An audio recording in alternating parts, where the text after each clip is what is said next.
Bienvenue dans ce nouvel épisode des Chapelles lozériennes. Continuons notre route sur l'Écosse pour aller à Lavennes-Armand.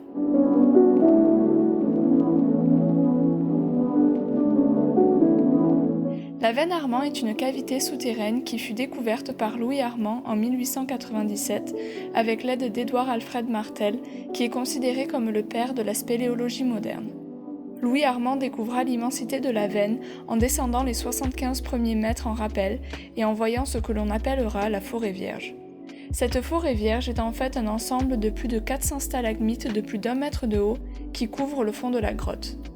Lorsqu'on y marche à travers, on a vraiment l'impression d'être au milieu d'une forêt.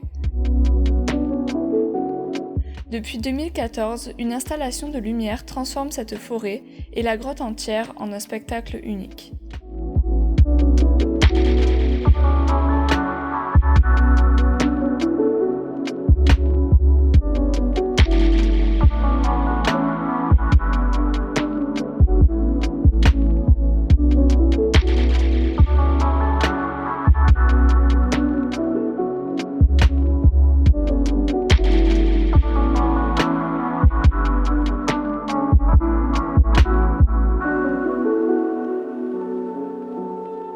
Les dimensions de la cavité sont elles aussi impressionnantes. Avec ses 45 mètres de haut, 100 mètres de long et 65 mètres de large, on pourrait théoriquement y faire rentrer la cathédrale Notre-Dame de Paris.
On parle ici d'aveine et non de grotte, car son entrée naturelle est en fait dans le plafond de la cavité, alors que l'entrée naturelle d'une grotte se trouve dans une de ses parois verticales.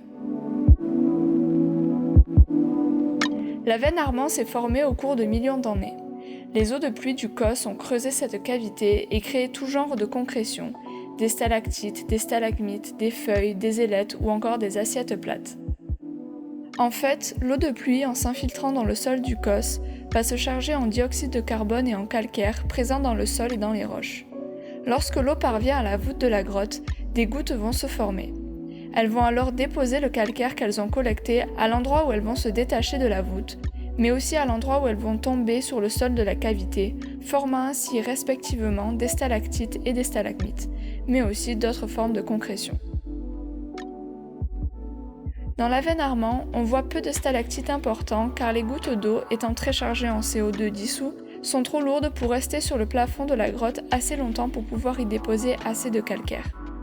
En revanche, ce poids permet la création d'assiettes plates car la chute étant très grande et les gouttes étant très lourdes, celles-ci s'écrasent au sol, dispersant le calcaire autour du point d'impact.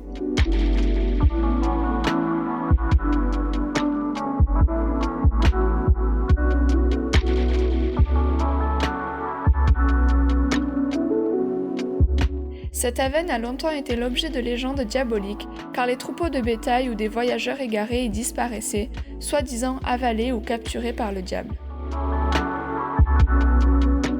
Aujourd'hui, un funiculaire a été installé pour descendre dans l'avenne, qui se visite de mai à novembre.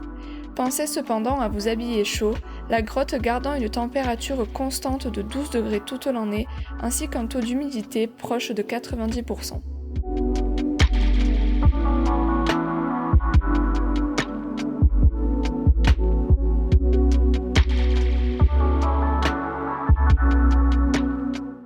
Si vous avez aimé cette vidéo, n'hésitez pas à la partager autour de vous et on se retrouve très vite dans un nouvel épisode.